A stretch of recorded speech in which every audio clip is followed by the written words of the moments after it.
दर्शकों नमस्कार। हर हर महादेव, जय शिव शंभू, जय माता दी, जय माता महाकाली, जय माँ पंच परमेश्वरी का सदा आप पे आशीर्वाद बना रहे। दर्शकों आपको प्यार भरा नमस्कार। आपका अपना चैनल शिव शक्ति मात्र छाया परिवार में कुंडली विश्लेषण, कुंडली अध्ययन के लिए, मिलान के लिए, ज्योतिषीय परामर्श के लिए हमारा नंबर है 90 12 95 17 57 पे। आप जो है व्हाट्सअप करके अपनी डिटेल बेच के, शुल्क बेच के, फीस बेच के अपना अपॉइंटमेंट बुक कर सकते हैं और अपने जीवन की समस्त समस्याओं का समाधान ज्योतिषीय परामर्श के रूप में प्राप्त कर सकते हैं। आज का जो विषय है वो है भाई पंचम भाव, संतान, बुद्धि, विद्या, यश, मांगलिक कार्य, ननिहाल के स्वामी आपकी कुंडली के अंदर किस भाव में बैठे हैं। यहाँ तो अब बात करते हैं। सबसे पहली चीज़ क्या, मेष राशि के पंचमेश होती है। मेष लगन में पंचमेश आती है, सिंगल राशि यानी कि 5 नंबर, वृषभ में कन्या यानी 6 नंबर, मिथुन में तुला यानी 7 नंबर, कर्क में वृश्चिक राशि यानी 8 नंबर, सिंह में 9 नंबर राशि यानी धनु, ठीक है, और कन्या में मकर राशि यानी 10 नंबर, ठीक है, तुला में कुंभ राशि आती है यानी 11 नंबर, ठीक है, और वृश्चिक में मीन राशि आती है यानी 12 नंबर, ठीक है, धनु में मेष राशि आती है 1 नंबर, ठीक है, और मकर में जो वृषभ राशि आती है 2 नंबर, कुंभ में मिथुन राशि आती है यानी 3 नंबर, और मीन में कर्क राशि आती है नंबर 4 नंबर। यानी कि 5 नंबर के स्वामी सूर्य, 6 नंबर के बुध, 7 नंबर के शुक्र, 8 नंबर के मंगल, 9 नंबर के गुरु, 10 नंबर के शनि, 11 नंबर के शनि, 12 नंबर के गुरु, 1 नंबर के मंगल, 2 नंबर के शुक्र, और उसके बाद 3 नंबर के आपके क्या बोलते हैं बुध, 4 नंबर के आपके चंद्र। वीडियो शुरू करने से पहले एक सविनय निवेदन कि अगर आप इन्हें अभी तक चैनल को सब्सक्राइब नहीं किया है तो चैनल को सब्सक्राइब करना, वीडियो को लाइक करना बिल्कुल ना भूलें, और वीडियो के एंड में आपको मिलेंगे उपाय।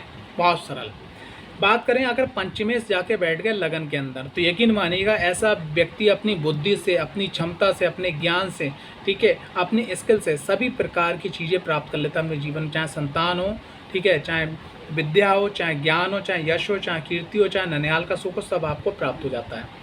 पंचमेश अगर आके बैठ जाते हैं, क्योंकि ये इस भाव की बात कर रहे हैं, पंचमेश आकर बैठ जाते हैं द्वितीय भाव में, तो ऐसा व्यक्ति अपने ज्ञान से अपने जीवन के अंदर बहुत अच्छा पैसा कमाता है, मान सम्मान कमाता है, यश कीर्ति कमाता है, और जीवन के अंदर वो अच्छी जगह सेटल भी हो जाता है, ठीक है। पंचमेश अगर पराक्रम भाव में पहुंच गया तो ऐसे में क्या होता है कि व्यक्ति अगर अपना पराक्रम करता है, संग संग जो है अपना ज्ञान बुद्धि ध्यान लगाता है, अपने इष्ट का अपना आशीर्वाद प्राप्त करता है, तब वो अपने जीवन के अंदर ऊंचाइयों को छू पाता है। पंचमेश अगर चतुर्थ भाव के अंदर आ जाते हैं तो क्या होता है कि ऐसा व्यक्ति अपने ज्ञान मान सम्मान के कारण जो है सभी प्रकार के वाहन भूमि भवन सभी प्रकार के सुख यहाँ पर वो अर्जित करता, सभी प्रकार के सुख उसको प्राप्त हो जाते हैं। पंचमेश अगर पंचम में बैठे हैं तो ये अपने आप में एक बहुत बड़ा राज योग है। ऐसा व्यक्ति अपने ज्ञान से, अपने स्किल से, ठीक है, अपनी मेहनत से, अपनी विद्या से, इष्ट की कृपा से, गुरुओं की कृपा से, पितरों के आशीर्वाद से जीवन के अंदर सभी प्रकार के सुख हासिल कर लेता है। पंचमेश अगर षष्ठ भाव में आ जाते हैं तो यहाँ पर क्या है कि ऐसा व्यक्ति अगर पंचमेश मजबूत अवस्था में है तो कोई दिक्कत नहीं है, अगर पंचमेश मजबूत अवस्था में नहीं है तो दिक्कत होगी, आपको दिक्कत होगी और आप अपने जीवन का संघर्ष जो है बढ़ा लेंगे। अगर पंचमेश छठे भाव में आ जाते हैं तो ऐसे में क्या हो, व्यक्ति की जो विद्या होती है, विज्ञान होता है, जो एक स्किल अपने अंदर डेवलप करने का समय होता है, ज्ञान डेवलप करने का, शिक्षा का जो समय होता है वो बाधित हो जाता है। कभी कभी शिक्षा पूरी आपकी नहीं हो पाती है, अगर पूरी हो जाती है तो बहुत संघर्ष में आपका जीवन रहता है, और संतान से भी आपको सुख प्राप्त नहीं होता, खासकर संतान भी कभी कभी नहीं हो पाती है, और हो भी जाती है तो वो उसमें बहुत दवाइयाँ, बहुत खर्चे और बहुत सारी चीज़ें जुड़ी रहती हैं हमेशा हमेशा के लिए। पंचमेश अगर सप्तम भाव में पहुंच जाए तो ऐसे में जीवन साथी जो है आपको अच्छा मिल सकता है, ठीक है। जीवन साथी की अगर कुंडली उसकी अच्छी है, उसका सप्तम भाव पंचमेश अच्छा है, तो यकीन मानना आप दोनों लोग मिलके अपने जीवन को बहुत अच्छी ऊंचाई और बहुत अच्छे मुकाम पे पहुंचा सकते हैं। पंचमेश अगर अष्टम भाव में हो जाए तो ऐसा व्यक्ति को जो गूढ़ रहस्यों का ज्ञान प्राप्त हो जाता है, ऐसा व्यक्ति अच्छा साइंटिस्ट, अच्छा रिसर्चर, ठीक है, अच्छा खोजी, अच्छा वक्ता, अच्छा लेखक, अच्छा स्पिरिचुअल गुरु भी बन सकता है। पंचमेश अगर नवम भाव में पहुंचा तो ऐसा व्यक्ति अगर धर्म कर्म के काम करे और अध्यात्म से जुड़ा रहे तो जीवन के सभी सुख उसको प्राप्त हो जाते हैं। पंचमेश अगर दसम भाव में पहुंचा तो ऐसा व्यक्ति अपने ज्ञान से, अपने स्किल से, अपने जो है कार्य क्षेत्र में बहुत अच्छी ऊंचाइयों को हासिल करता है। पंचमेश अगर लाभ भाव में पहुंचा तो क्या बात है, व्यक्ति अपने जीवन में अपने कर्म से, अपनी मेहनत से, अपने स्किल से, ठीक है, सभी प्रकार के लाभों को, चाहे वो वाहन हो, भूमि हो, भवन हो, ठीक है, माँ का सुख, पिता का सुख, ठीक है, बहन भाइयों का सुख, जीवन के जितने सुख हैं, यानी चौथे भाव, क्योंकि अगर पंचमेश अगर मान लिया यहाँ पहुँच गया अगर लाभ भाव में, तो ऑटोमेटिक आपका चौथा भाव भी एक्टिवेट हो जाता है। पंचमेश अगर मान लिया 12वें भाव में जाकर बैठ गया तो ऐसे में क्या है, संतान से थोड़ा अनबन रहती है, संतान प्राप्ति में दिक्कत होती है। और ऐसे लोग जो है अगर थोड़ा स्पिरिचुअल हो जाएं, थोड़ा सा वक्त ईश्वर को दें, साधनाओं को दें, तो वो अपने जीवन में सभी प्रकार के 5 जो पंचम के जो लाभ हैं वो सब प्राप्त कर सकते हैं। तो ये एक छोटा सा विश्लेषण था जो मैंने आपके सामने प्रस्तुत किया। लेकिन यहाँ पर मैं एक बात बताना चाहूँगा कि यहाँ पर कुछ चीज़ें हैं, जैसे पंचमेश जो है कुंडली के अंदर किस भाव में बैठा है, नंबर 1 ये देखिएगा। दूसरे नंबर पे जिस भाव में बैठा है वो भाव उसका मित्र या शत्रु है। नंबर 3 पंचमेश की डिग्री क्या है।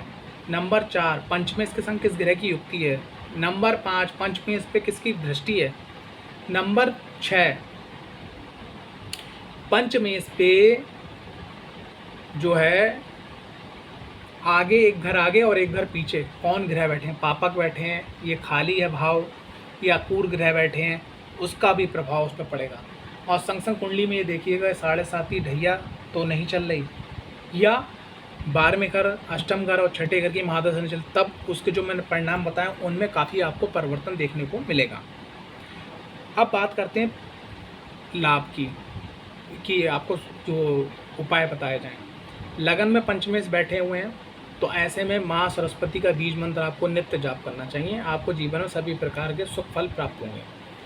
पंचमेश अगर द्वितीय भाव में बैठे हैं तो ऐसे में व्यक्ति को क्या करना चाहिए कि भगवान नारायण के मंदिर में आपको, जहाँ पर स्त्रियाँ बृहस्पतिवार का व्रत करती हूँ, पूजन करती हूँ, वहाँ पर आपको केला लगाना चाहिए। साल में एक बार जो छोटे छोटे पौधे होते हैं लगाना चाहिए आपको। पंचमेश अगर पराक्रम भाव में बैठे हैं तो ऐसे में व्यक्ति को क्या करना चाहिए, प्रत्येक मंगलवार को तुलसी और बेसन के लड्डुओं का भोग हनुमान बाबा को लगवाना चाहिए। पंचमेश अगर चतुर्थ भाव में बैठे हैं तो ऐसे में क्या करना चाहिए, अपनी माँ या माँ तुल्य लेडीज़ को ले जाके आपको 12 ज्योतिर्लिंग है उसमें से कोई भी एक ज्योतिर्लिंग प्रति वर्ष आप जाकर दर्शन करवाने। इतना मात्र करने से आपको जो है अच्छे लाभ प्राप्त होंगे। पंचमेश अगर पंचम भाव में बैठे हैं तो ऐसे में आपको कोई एक शास्त्र को पकड़ लेना चाहिए, उसका नित्य अध्ययन करना चाहिए, और लगातार अध्ययन खत्म हो जाए फिर आपको अध्ययन करना चाहिए, खत्म हो जाए फिर आपको अध्ययन करना चाहिए।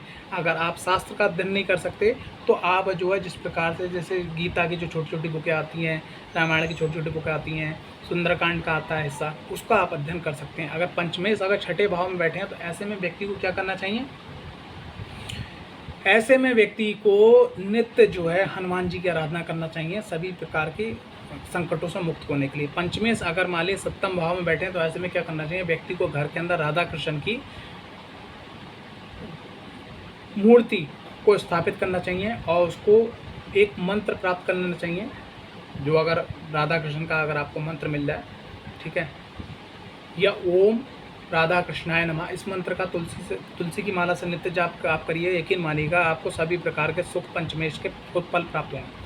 पंचम मेष अगर अष्टम भाव में है तो ऐसे में क्या करना चाहिए, आपको बाबा महाकाल या महाकाली या आपको भैरव जी किसी एक ही मंत्र लेके और नित्य उनकी आराधना करना चाहिए, जो भी आपके इष्ट आराधना उनके संग। पंचमेश अगर नवम भाव में बैठे हैं तो ऐसे में व्यक्ति को क्या करना चाहिए, साल में एक बार अपने जन्मदिन से एक दिन पहले आप भंडारा जो भी कर सकें वो जरूर करना चाहिए। आपके भाग्य में वृद्धि होगी और आपके पंचम भाव के शुभ फल में भी वृद्धि होगी। पंचमेश अगर मान लिया कुंडली के अंदर बैठे हुए दसम भाव में तो ऐसे में क्या करना चाहिए, व्यक्ति को जिसके माध्यम से आपने वो जॉब पाई या जिसको आप गुरु आइडियल मानते हैं उनको एक बार साल में, वर्ष में एक बार जरूर अपने कार्य क्षेत्र पर बुलाइए। सिर्फ इतना मात्र मान सम्मान कीजिए, आपका भला हो जाएगा। पंचम से अगर लाभ भाव में बैठे हैं तो ऐसे में व्यक्ति को क्या करना चाहिए, ऐसे में व्यक्ति को एक काम करना चाहिए कि जो लोग असहाय हैं उनकी मदद करना चाहिए, भोजन वस्त्र से जिससे आप करना चाहो अच्छा हो जाएगा। पंचमेश अगर मान लिया 12वें भाव में बैठे हैं तो ऐसे में क्या करना चाहिए कि आपको हर 6 वर्ष में किसी भी देवी के तीर्थ के जो जागृत शक्तिपीठ है उसके दर्शन जरूर करना चाहिए, या आप अपना एक जागृत देवी शक्तिपीठ को चूज़ कर लीजिए जिसको आप अपने और 6 महीने में आपको दर्शन करना है। दर्शन करने में एक बात ध्यान रखिएगा कि पूर्णमासी, अमावस्या, शुक्ल पक्ष की अष्टमी या एकादशी, प्रदोष, ऐसी जो शुभ तिथियाँ होती हैं या नवरात्रि, इनमें अगर आप दर्शन करेंगे तो आपको पंचमेश का बहुत अच्छा लाभ प्राप्त होगा। आशा करता हूँ वीडियो आपको पसंद आई होगी। अगर वीडियो पसंद आई तो वीडियो को लाइक, चैनल को सब्सक्राइब करना बिल्कुल ना भूलें। जय माता दी।